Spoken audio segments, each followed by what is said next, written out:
سلام، سحر جهاندیده هستم، آرایشگر مجموعه پت استایلیست. امروز در خدمتتون هستیم که یه سری نکات آموزشی رو در مورد کوتاه کردن چتری و موهای جلو چشم رو بهتون یاد بدیم. این روزا هممون میدونیم که به خاطر کرونا مجبور شدیم خونه بمونیم و خیلی از آرایشگاه‌ها تعطیل بودن، همچنین مجموعه خود ما. و ما به همین خاطر تصمیم گرفتیم یه سری فیلم‌های آموزشی برای شما دوستان عزیزمون تهیه بکنیم که شما توی خونه بتونید کارهای ضروری که مربوط به بهداشت سگتون میشه رو انجام بدید. اینم فسخل دختر قشنگ منه که امروز اومده تو این کار به ما کمک کنه. مسئله دیگه‌ای که میخواستم بهتون بگم اینه که چرا ما اصلا تصمیم گرفتیم که این ویدیو رو واسه شما ضبط بکنیم. یکی از دلایل مهم کوتاه کردن چتری اینه که وقتی که چتریای پتتون بلند میشه طبیعتا میاد جلوی چشمش رو میگیره و این باعث میشه که دید سگ شما کم بشه و باعث پرخاشگریش میشه، ممکنه که عصبانی بشه یا خیلی چیزهای دیگه. و همینطور وقتی که موهای کنار چشم سگ شما بلند میشه این باعث میشه که بره داخل چشمش و چشمش رو تحریک کنه که اشک چشمش بیشتر بشه. خیلی از سگا هستن که چشمای درشتی دارن مثل شیتسو، مثل مالتیز و خیلی از سگای دیگه. به همین خاطر حتما ما باید حواسمون باشه که موهای جلو چشمشون بیش از اندازه بلند نشه که این بچه ها اذیت بشن. به همین خاطر شما همیشه باید حواستون باشه، چون وقتی که موهای کنار چشمشون بلند میشه اگه خودتون هم دقت بکنید همیشه اونجا مرطوب میشه و بوی خیلی بدی میگیره و قی چشمشون اونقدر زیاد میشه که اگه شما روزانه کنار چشمشون رو تمیز نکنید باعث خشک شدن میشه و چشمشون همیشه ملتهب و قرمزه. به خاطر همین خیلی نکته مهمیه که شما گوشه چشم سگتون رو روزانه با دستمال مرطوب یا اگه دستمال مرطوب نداشتین با پنبه‌ای که میتونید حالا به آب ولرم داشته باشین آغشته کنید و کنار چشمش رو تمیز بکنید.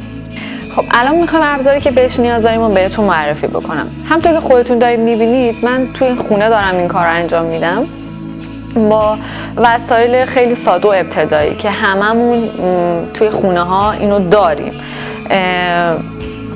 و حتی ممکنه که همه مامانا این ابزار رو داشته باشن توی وسیله‌های شخصی خودشون. به همین خاطر من از ابزار خیلی ساده دارم استفاده میکنم که الان میخوام تک تک این ابزار رو بهتون نشون بدم. اولین چیزی که میخواستم بهتون معرفی کنم برسه که هممون طبیعتاً داریم.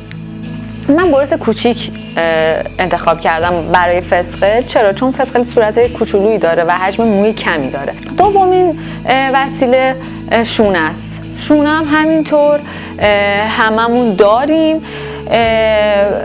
اگه که این شونه رو نداشتین، چون این شونه بالاخره تو همه پت شاپ ها هستش، شما میتونید تهیه بکنید. اگه شما شونه رو نداشتین از این شونه هایی که برای موی انسانی هست شما میتونید راحت از این شونه ها استفاده کنید، هیچ فرقی نمیکنه، چون موی جلوی چشمه موهای جلوی صورته خیلی راحت با همینا هم شما میتونید این کار رو انجام بدین. ابزار دیگه که میخواستم بهتون نشون بدم واسه زدن موی کنار چشم قیچیه.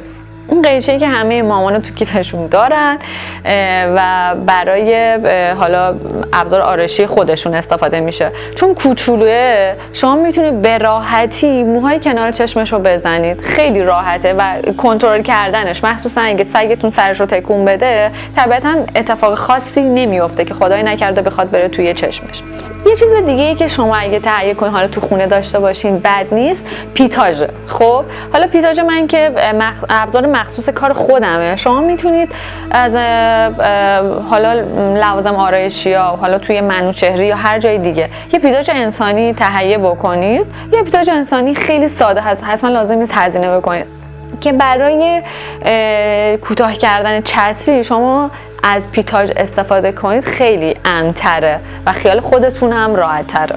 یه قیچی کوچیک دیگه که حالا اینم جزء ابزار خودم بوده ولی خیلی قیچی ساده‌ایه که شما حتی از همین قیچی‌های آشپزخونه‌تون هم میتونید استفاده بکنید، که حالا موقعی که من خواستم موهای جلو چشم فسقل کوتاه کنم بهتون نشون میدم که چطوری میتونید ازشون استفاده بکنید. یه چیز دیگه هم که حتما داشته باشید چیه؟ تشویقی یادتون نره. الان دیدین فسقل چقدر تا اسم تشویقی اومد شاد شد. طبیعتا همه پت‌های شما عاشق تشویقی هستند. اگه تشویقی داشته باشین خیلی راحت‌تر میتونید گولشون بزنید که به حرفتون گوش بدن، چون میدونم که مخصوصا توی کوتاه کردن یا هر چیز دیگه‌ای، مخصوصا اینکه شما دارین کارشون رو انجام میدین، یا نارومی میکنن یا وای نمیستن، ولی با تشویقی حداقل میتونید یه تایم کوتاهی رو راضی نگرشون دارین که به شما بتونین کارشون رو انجام بدین. حالا میخوام کوتاه کردن رو من بهتون یاد بدم. یه چند تا نکته من بهتون بگم. اگه پتتون اجازه نمیده که کارش رو انجام بدین، حتما از کسی کمک بگیرید. میتونید بگید که بدنش رو براتون نگه دارن یا از پشت بگیرنش که شما تسلط داشته باشین بتونین سرش رو کوتاه کنین، و یا اگه کسی نبود شما میتونید موهای زیر صورتش رو، چونش رو به این صورت بگیرید که اگه یه وقت سرش رو تکون داد به این صورت شما بتونید کنترلش کنید. حالا نه اینکه حتما موهاش رو محکم بکشید که بچه دردش بگیره، خیلی آروم موهای زیر چونش رو نگه دارید که بتونید کنترلش کنید. کار بعدی که ما انجام میدیم اینه که ما یه تشویقی به فسقل خانم میدیم که توی کار حرفمون رو گوش بده. خب اولین کاری که میکنیم، حالا من تصمیم گرفتم که با همون ابزار معمولی این کار رو انجام بدم، با همین شونه خیلی ساده‌ای که بهتون نشون دادم موهای کنار چشمش رو میدین قشنگ بالا. نکته دیگه‌ای که میخواستم بهتون بگم این بود که حتما صورت پتتون رو بشورید، یا صورتش یا مثلا کل بدنش، هیچ فرقی نمیکنه، حتما تمیز باشه، چون که اگه وقت کثیف باشه این کنار چشمش قی کرده باشه و مرطوب باشه شما نمیتونید راحت این کار رو انجام بدید و خطرناک هم هست، چون اونطوری مو چسبندگی پیدا کرده به پوست و ممکنه که پوست شما وقت بگیرید. اولین کاری که میکنیم ما با شونه موهای کنار چشمش رو میدیم بالا که ببینیم که چقدر بلند شده. میبینید همینطوری که من دارم انجام میدم، قشنگ از کنار چشم به این صورت شونه میزنید. خب من با همین قیچی خیلی معمولی که بهتون نشون دادم همه مامانا دارن، از این استفاده میکنم چون خیلی راحت ترم هست. شما میتونید از پیتاژ هم استفاده بکنید، ولی به شرطی که این نوک پیتاژ شما خیلی باریک باشه که راحت بتونید موهای کنار چشمش رو بگیرید، در این صورت آنچنان کمکی به شما نمیکنه. خب اولین کاری که میکنید این قیچی رو که شما برمیدارید تو زاویه 45 درجه نگهش دارید که اگه یه وقت سرش رو تکون داد این تو داخل چشمش نره، به این سمت بره که حالا خدای نکرده اتفاق نیفته. ببینید اینطوری قشنگ موهاشو میدیم بالا، از کنار چشم قشنگ نگاه بکنید که مو از کدوم قسمته، به این صورت همینطوری که من قیچی میزنم. اصلا هم نترسین، فقط حواستون باشه. دیدین الان فسقل سرش رو تکون داد؟ تا دیدین سرش رو داره تکون میده سریع دستتون رو بردارید. ببینید در اینی که دارین همینطور قیچی میزنید شونه هم دم دستتون باشه که شونه بزنید که اگه مو خوابید شما سریع به سمت بالا بیارینش. خب میبینید چقدر راحته با این قیچی کوچولوه و شما یه تسلط کامل دارین رو قیچی زده. خب ببینید الان من این قسمت رو مثلا به این سمت، شما این قیچی ها سرش انحنا داره، شما میتونید توی هر دو جهت ازش استفاده بکنید.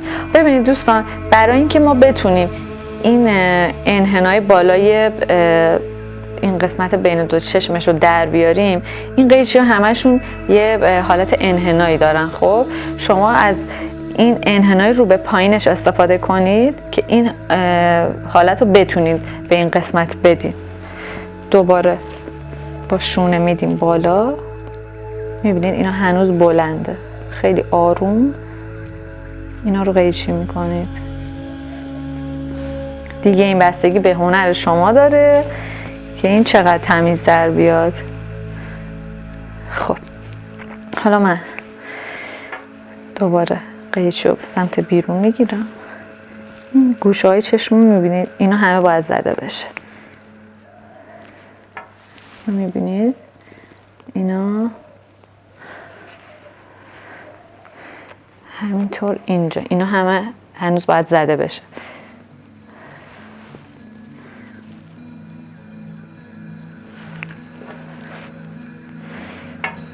شما دائما باید با شونه موها رو بدین بالا که بتونین همشو بزنین. خب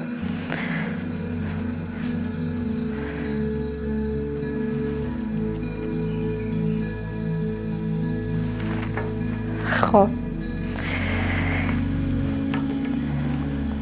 اینا رو هم میگیریم. ببینید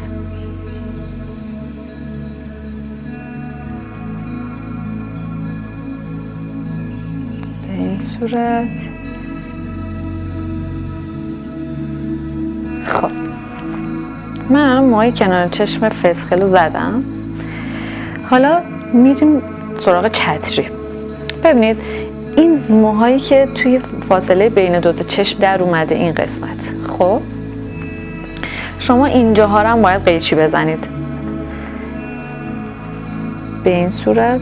از پایین قشنگ میگیرید، خیلی راحت این کار انجام میدید. خب دیدین؟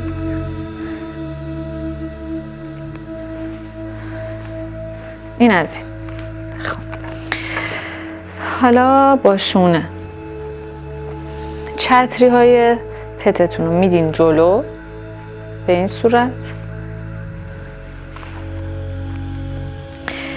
بازم تاکید میکنم حتما موهای صورتش تمیز باشه، حتما بشورید، چون اگه چرب باشه حالت چسبندگی داره و شما وقتی شونه میزنید اصلا به این قشنگی پایین نمیاد و موها از هم باز نیست. شما میدین پایین. من بهتون پیشنهاد میکنم حتما از پیتاژ استفاده بکنید. خب چون که ما اگه بخوایم از قیچی استفاده بکنیم و طبیعتا چون شما تجربهش رو ندارید، این باعث میشه که تیکه تیکه بشه و خط بیفته و این که بعد این که شما حالا این کار رو انجام دادید خواستیم دوباره بیارینشون آرایشگاه پیش ما، ممکنه خراب شده باشه و ما نتونیم حالا کار خاصی برای صورتش انجام بدیم. به همین خاطر من بهتون پیشنهاد میکنم که حتما با پیتاژ این کار رو انجام بدید. اینطوری خیلی امن‌تر هم هستش.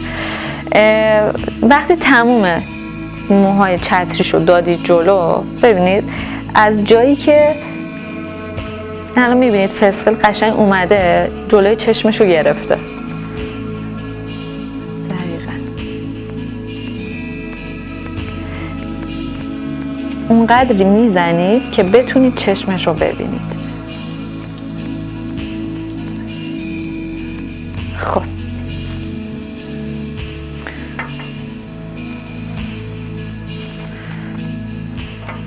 ببینید یه مقدارم این کناره ها که میاد تا این گوشه چشم، شما میتونید یه مقدارم این کناره رو بزنید، خیلی نزنید، حواستون باشه که خیلی بره عقب باز دوباره بخوایم بیارینش آرایشگاه واقعا نمیشه کاری واسه چتریش کرد. اون وقت باید بذاریم باز بلند بشه. خب دیدین در همین حد به نظر من یعنی کافیه، بیشتر از این نمیخواد پیش برید. خیلی از صاحبای پت من دیدم که مثلا خواستن چتری رو بزنن، بعد چتری خط شده به سبیل. خب شما همینطوری که من بهتون قشنگ آموزش دادم به همین ترتیب، حتی اگه شما خواستید سبیلش رو کوتاه بکنید، سبیل در چه حد؟ در حدی که حالا الان فسقل میبینید خیلی بلند نیست. بعضی از سگا من دیدم خیلی سبیلاشون بلند میشه، میخوان غذا بخورن، آغشته میشه به غذاشون و چسبندگی ایجاد میشه براشون، ممکنه خشک بشه سبیلاشون. اونم در حدی که فقط این به این صورت میدین جلو، خب، و از بغل خیلی همون لبه هاشو کوتاه میکنید، خیلی کوتاه نکنید، چون شما نمیدونید چه مقدار باید کوتاه شه. اون وقت زمانی که بخوایم بیارینش آرایشگاه، ما دیگه با عنوان آرایشگر نمیتونیم کار خاصی انجام بدیم. سبیلاشو به همین صورت لبه هاشو قشنگ کوتاه میکنید، یا اون قسمتی که جلوی دهنشه، میبینید خیلی کم، نیازی نیست شما برید بالا. خیلی ها میان سیبیلو کوتاه کنن از صاحبای پت، خب یه وقت میبینید میره اینطوری داخل، میره نمیدونم از اینجا سر در میاره. همینطوری که من بهتون نشون دادم. به خاطر چی من میگم پیتاژ؟ چون شما وقتی که با این قیچی استفاده میکنید، خب اینو میگیرید، شاید خودتون فکر کردین مثلا نوکش رو گرفتین، یهو وقتی قیچی میزنید میبینید سیبیل میپره بالا و کلی رو قیچی شما زدین. این از سیبیل. یکی این که موهای زیر چونه، خب الان میبینید مال فسقل خیلی بلند شده. اینم به همین صورت. اصلا لازم نیست که حالا خیلی قیچی بزنید که بخواید یه مدلی در بیارید. اینم خیلی کم به همین صورت، بر اساس فرم صورتش، طوری نباشه که مثلا بالاخره حواستون باید باشه دیگه، اینجاشو اینطوری بزنید، اینجاشو صاف بزنید. یه خطی رو در نظر بگیرید، یه نیم دایره، همونو پیش برید. ببینید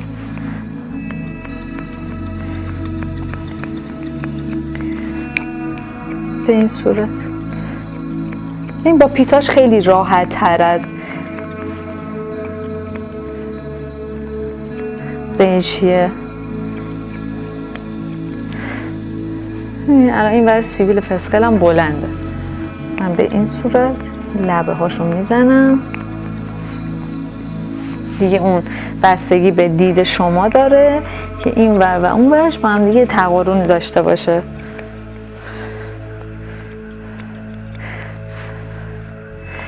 خب این قسمت دیگه موهای گردنشه.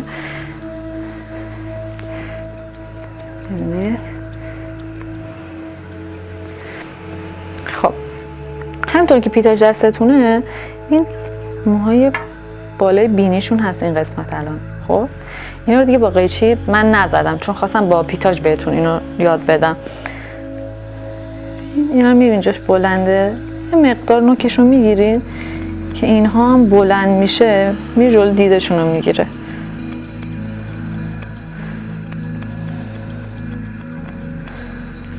فسقل ما دختر خوبیه، با ما همکاری میکنه همیشه، چون عادت کرده از بچگی.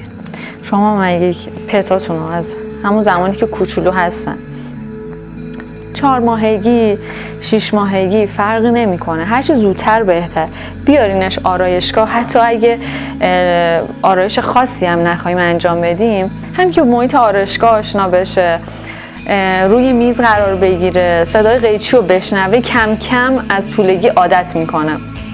اینکه شما توی سن 1 سالگی، سن 2 سالگی پتتون رو بیاین آرایشگاه، برای خودش اصلا خوب نیست، چون یهو بعد 2 سال مثلا میاد توی محیط ناآشنا، روی میز ما قرار میگیره، استرس میگیره، فکر میکنه اومده مطب دامپزشکش و اون ترسش باعث میشه که سرش رو تکون بده و ما هم نتونیم کارمون رو به راحتی انجام بدیم.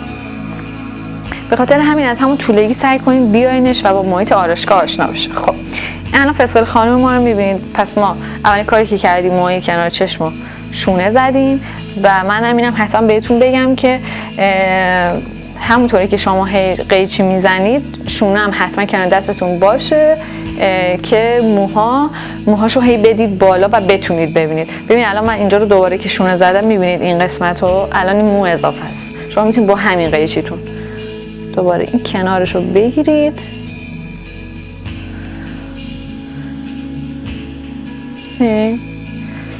بیشتر از این واقعا نیاز نیست، چون بعدا من دیدم صاحبای پتی که اومدن با قیچی اینا همه رو زدن، اینا رو زدن، بعد اینا همه تیکه تیکه میشه، بعد میارن آرایشگاه به ما میگن که مثلا حالا میخوایم صورتش مدل دار بشه یا گرد بشه. واقعا ما نمیتونیم در اون صورت کاری انجام بدیم، چون واقعا ما هم که معجزه نمیکنیم، ما همون چیزهایی رو که بالاخره یاد گرفتیم و انجام میدیم.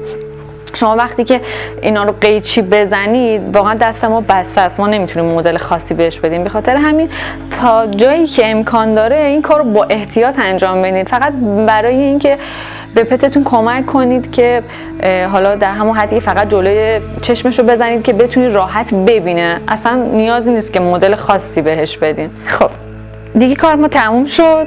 ما برای اینکه از فستاد خانم تشکر کنیم من اینجا تشویق برش گذاشتم. بفرمایید دختر قشنگم.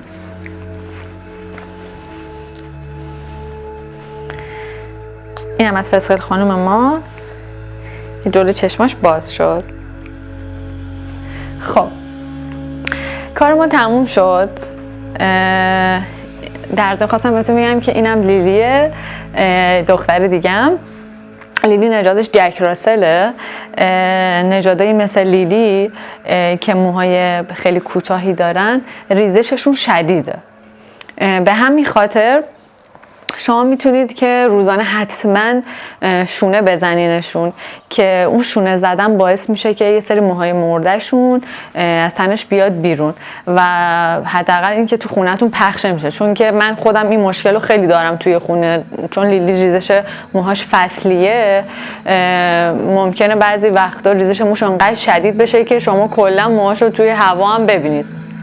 به خاطر همین اگه نژادی مثل نژاد لیلی هم داشتین شما میتونید با برسکشی روزانه حداقل کمک کنید یه سری موهای مرده‌اش از تنش بیاد بیرون. امیدوارم که این ویدیو بهتون کمک کرده باشه، بتونید یه سری چیزای ساده رو یاد بگیرید. حالا توی روزهای آینده همکارای من یه سری ویدیوهای دیگه حتما براتون آماده میکنن که چیزهای دیگر رو بهتون یاد بدن. شما میتونید از اونها هم استفاده بکنید و اینکه اگه سوالی چیزی داشتید حتما زیر این پست سوالاتون رو مطرح کنید. من خودم شخصا جوابتون رو میدم.